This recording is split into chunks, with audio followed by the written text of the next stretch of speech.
Assalamualaikum warahmatullahi wabarakatuh. Perkenalkan nama saya Afam Ilham di channel 1118147.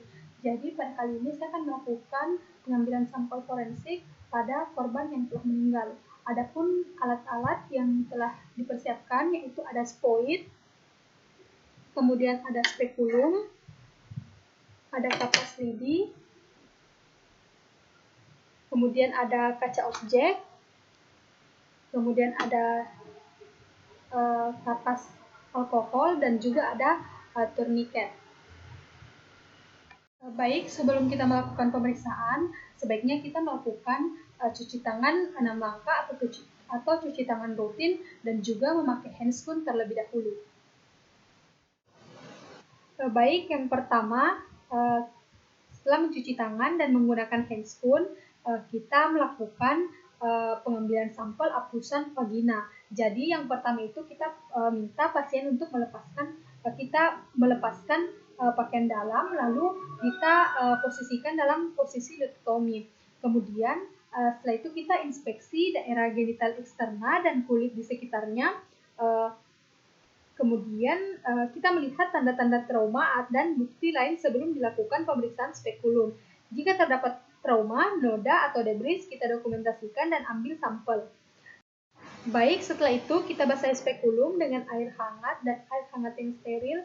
Kemudian kita gunakan spekulum dengan menggunakan tangan kanan. Setelah itu kita masukkan jari telunjuk dan jari tengah tangan kiri, lalu tekan secara lembut ke arah bawah.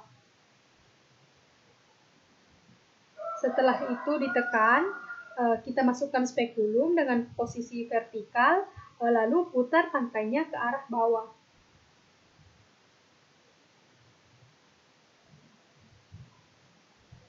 Setelah itu buka mulut spekulum dengan lembut dan tekanan pengungkit bila dan fiksasi sehingga vagina dan serviks tampak jelas. Kemudian setelah dibuka seperti ini, buka pembungkus kapas lidi, kemudian kita kapas lidi steril, kemudian keluarkan dan pegang kapas lidi dengan meletakkannya di antara ibu jari dan telunjuk. Setelah itu kita mengambil swab. Untuk mengambil swab pada vagina, masukkan kapas lidi pada vagina lalu putar perlahan. Kita masukkan, kita putar perlahan.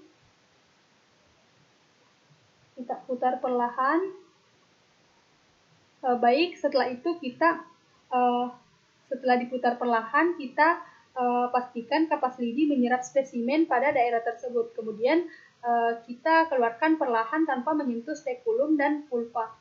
Kita keluarkan perlahan, kemudian kita mengulangi pemeriksaan tersebut dengan kapas lidi yang berbeda. Setelah kita ulangi dengan kapas lidi yang berbeda, apusan serviks turut diambil, serta saat dilakukan apusan vagina juga menggunakan 2 kapas lidi steril. Kemudian kita keringkan kapas lidi tersebut dengan cara diangin-anginkan sebelum dimasukkan ke dalam amplop dan diberi label. Setelah itu, jika ingin melakukan pemeriksaan mikroskopis, usahakan kapas lidi pada objek gelas sambil diputar-putar perlahan dan ditutup dengan dek gelas. Kemudian setelah pengambilan sampel dilakukan, keluarkan spekulum dengan mengundurkan skrupnya, lalu spekulumnya ditarik keluar sambil diputar perlahan ke posisi horizontal.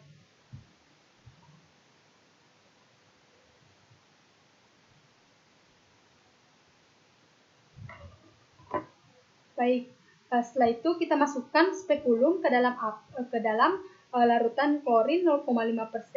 Masukkan juga tangan yang masih bersarung tangan ke dalam baskom berisi larutan klorin 0,5%. Kemudian kita menggosokkan tangan untuk membersihkan sisa-sisa sekret yang mungkin menempel pada sarung tangan.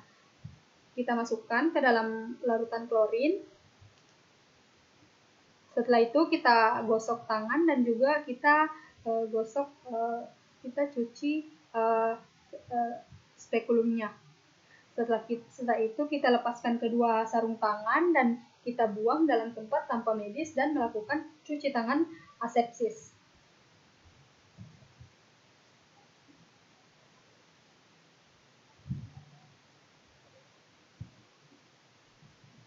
Adapun pemeriksaan selanjutnya yaitu pemeriksaan pengambilan sampel apusan bucal, di mana yang pertama kita buka salah satu pembungkus kapas lidi dari tempat kapas lidi steril atau karton tip yang sudah disiapkan. Kemudian kita masukkan kapas lidi pada mulut pasien dan kita sapukan pada ujung kapas lidi pada bagian dalam pipi yang dimasukkan melalui mulut sambil diputar secara perlahan. Kita masukkan dan kita ambil sampel pada pipi bagian dalam pada korban.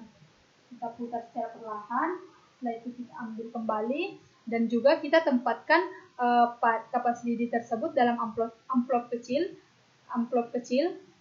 Kemudian kita ulangi langkah di atas untuk sisa ketiga kapas lidi lainnya. Lalu masukkan dalam amplop yang sama. Lepaskan, kemudian kita simpan di dalam amplop. Setelah itu kita lepaskan sarung tangan, karet dan buang pada tempat sampah medis. Selanjutnya, pemeriksaan selanjutnya yaitu pengambilan sampel darah pada korban hidup. Yang pertama kita mengambil darah kapiler, di mana kita tentukan jari yang akan diambil sampel darahnya, yaitu jari tengah atau jari manis pada pasien. Setelah itu kita bersihkan bagian yang ditusuk dengan swab alkohol 70% dan biarkan sampai kering. Kita bersihkan menggunakan alkohol. Setelah itu kita bersihkan, kemudian kita pegang jari pasien agar tidak bergerak dan tekan sedikit supaya nyerinya berkurang. Kemudian kita tusuk menggunakan lenset steril.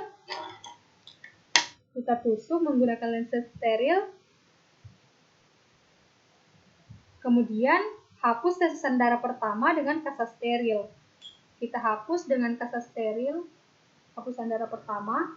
Kemudian setelah itu kita kumpulkan tetesan darah pada objek gelas dan tutup dengan deck gelas. Kita ambil kaca objek, kita ambil darahnya. Kemudian setelah itu kita tutup menggunakan deck gelas. Setelah itu pengumpulan darah selesai, tutuplah bekas luka tersebut dengan kapas steril untuk menghentikan perdarahan.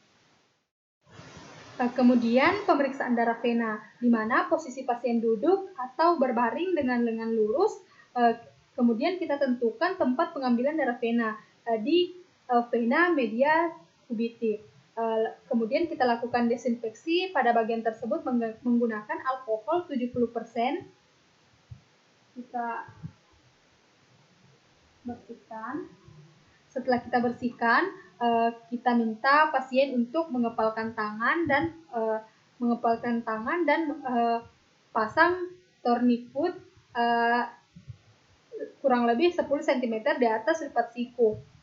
Pak Ibu, kita bisa kepalkan tangan tak?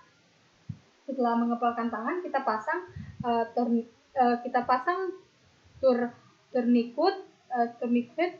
kurang lebih 10 cm di atas lipatan siku. Kita pasang. Setelah kita pasang di atas lipat siku, pengambilan darah dapat menggunakan spoit ataupun tabung vakum dengan cara menusukkan jarum dengan posisi lubang jarum menghadap ke atas dengan sudut 30-45 derajat terhadap permukaan kulit jika jarum benar derajat terhadap permukaan kulit. Kita ambil spoit, kemudian kita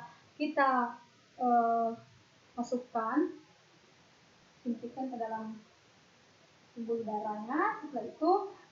Setelah itu jika jarum benar masuk ke dalam vena akan terlihat darah di ujung spoit. Kemudian kita lepaskan kapas kering di atas jarum. Kita letakkan kapas kering. Setelah itu cabut jarum, kemudian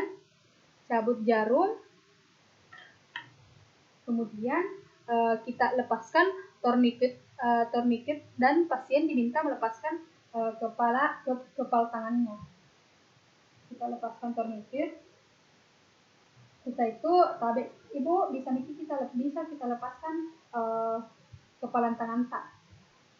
Terbaik jika menggunakan spoid, darah dipindahkan ke dalam tabung steril dan kedap udara yang telah tersedia. Kemudian tabung yang berisi darah dibolak-balikkan 10 kali agar bercampur dengan antikoagulan. Pengambilan darah selanjutnya yaitu pada darah perifer. Pengambilan darah sampel pada darah korban yang mati dalam dilakukan di vena femoralis atau vena subclavia, di mana vena femoralis jenazah diposisikan dengan posisi anatomis, kemudian penusukan dilakukan pada lipatan inguinal pada titik tengah antara spina iliaca anterior dan superior pada antara spina iliaca anterior superior dan simfisis pubis. Kemudian setelah itu vena subclavia dilakukan pada pertengahan incisura jugularis dan pertengahan clavicula.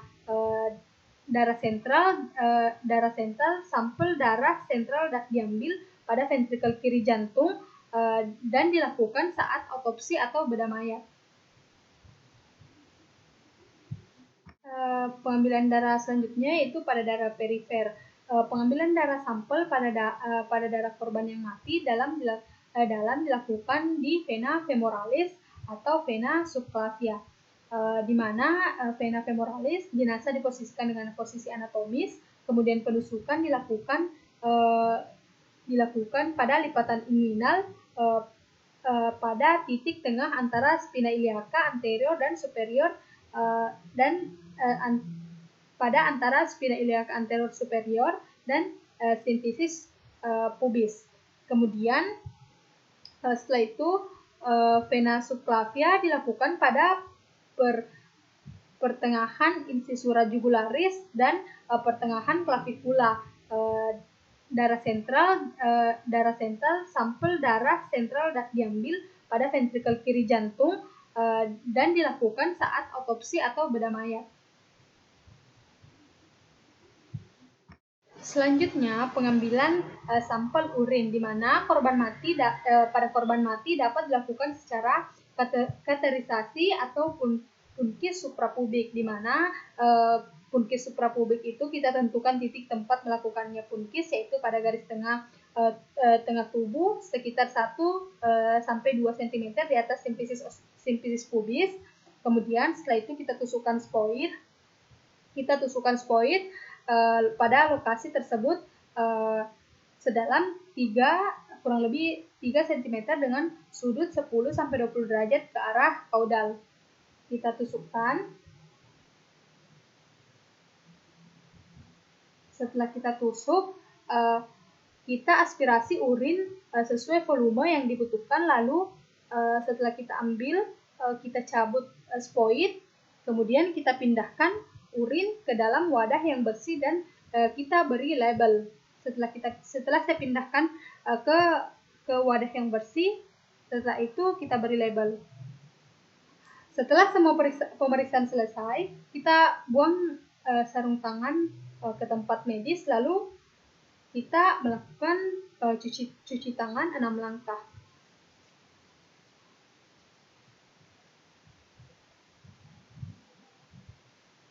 Baik, itulah tadi pemeriksaan pengambilan sampel forensik. Kurang dan lebihnya mohon dimaafkan. Wabillahi taufiq wal hidayah. Assalamualaikum warahmatullahi wabarakatuh.